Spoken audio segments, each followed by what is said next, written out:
Welcome to 365 Christian Men, where every day we aim to inspire and encourage with real-life stories about men. February 5th, John Calvin. Born into a devout Catholic family, Calvin was sent off to study philosophy and law. By the time he was 24, he embraced Protestantism and worked for changes in the Roman Catholic Church. He wrote the Institutes of the Christian Religion, a foundation of Protestant systematic theology, and he wrote commentaries on every book in the New Testament except the Revelation and on most books of the Old Testament. He was thoroughly convinced of the majestic sovereignty of God.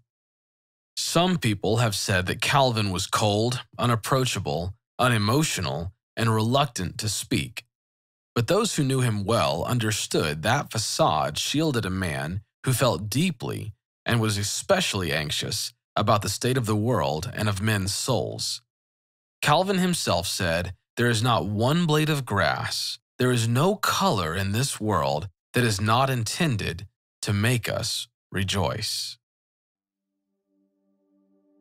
Our physical weaknesses never have to limit our spiritual strength.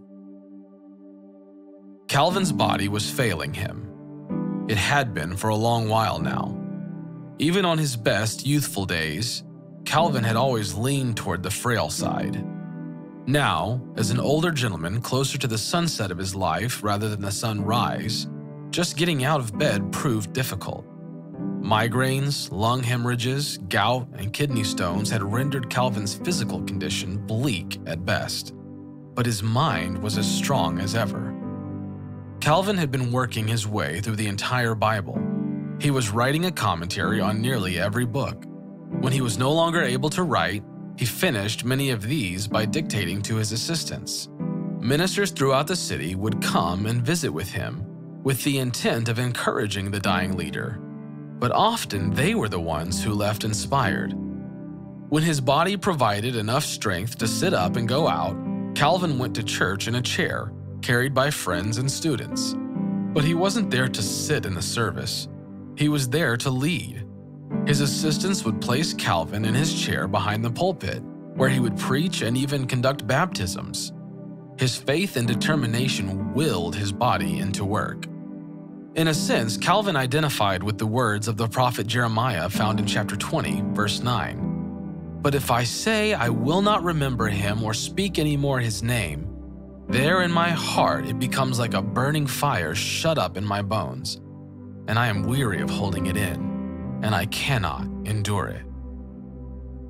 His soon-to-be successor, Theodore Beza, said it is true that not only ministers, but friends too, urged him not to wear himself out by coming and working like this, but he would make excuses and say that it did him good, and that time would hang too heavily on his hands if he stayed indoors all the time. When he was unable to go to church, he would bring church to himself. Some days, Calvin's bedroom filled to capacity, while he lay in bed and read from the Bible and his notes. Even when it was clear that this simple act of reading aloud was deteriorating his condition, no one dared stop him. He was a man on a mission. On occasion, friends would voice their worries about the daily regimen's effect on his health. But his response was always, "What?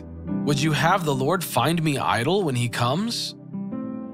John Calvin understood the Apostle Paul's statement in 2 Corinthians 12:10. "That is why, for Christ's sake, I delight in weaknesses, in insults, in hardships, in persecutions, in difficulties.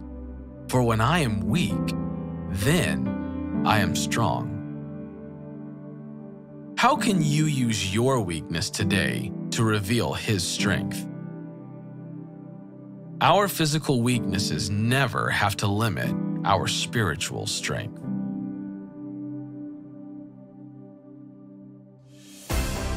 Thank you for listening to today's story. Every day of the year, our hope is to inspire you with real-life stories of faithful men who have gone before us.